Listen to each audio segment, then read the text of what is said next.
मुयाहरू हो अनि बुवा आमा नि अब छोरोले राम्रो गरेछ छोरोले भने सबै ठिक छ ल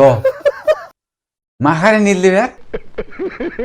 नीति निर्माण कानुन बनाउने होला नीति नै श्रमको बनाउनु पर्छ नि श्रमलाई त हामी स्कुलमा ल्याउँछौँ सर है कस्तो एजुकेसन बनाउँछौँ भने हामी विद्यार्थीलाई टमाटर रोप्न लाउँछौँ टमाटर फल्यो भने त पास भइस् होइन भने भइनस् हाम्रो एजुकेसनले गर्दा एजुकेसन भन्ने कुराको त अर्थ परिभाषै चेन्ज गर्छ श्रम संस्कृतिले त फुल रोप्नु लाउँछौँ गुलाबको फुल फुल्यो भने त पास भइस् होइन भने फेल गुलाब कौन है ये लोग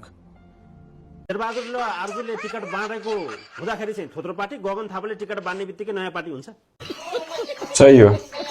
अस्ति भर्खरै जनताले लखेटेर हेलिकप्टरबाट भागेका तपाईहरू अहिले कुन मुख देखाएर भोट माग्दै हिँड्नु भएको छ त्यही त कुन मुख देखाएर हिँडिरहने हो नेताहरू म त्यहाँ गएर एक भाषण गरेपछि नि है यिनीहरूलाई म के गर्छु त्यो त मलाई थाहा छ एउटा भाषण हो एउटा कार्यक्रममा त्यतिले तपाईँको सखाप बनाइदिन्छु म केही पनि छैन यिनीहरूको हैसियत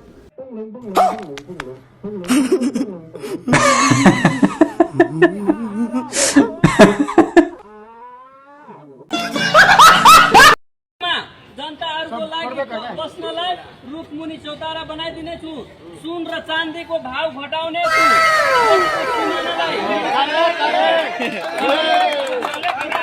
निगरानी गरिने छु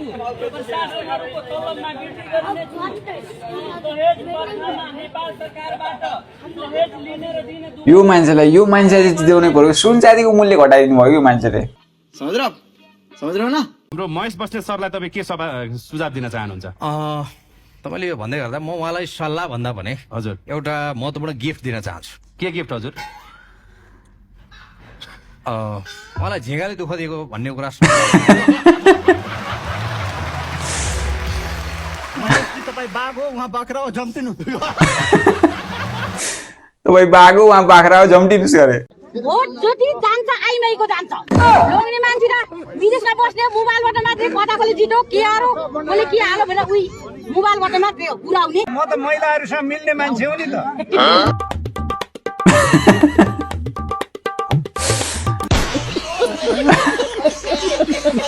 सकिन्न हनुमानहरूसँग सकिन्न यो भिडियो राम्रो लाग्यो लाइक शेयर सब्सक्राइब गरौँ कमेन्ट गरौँ है त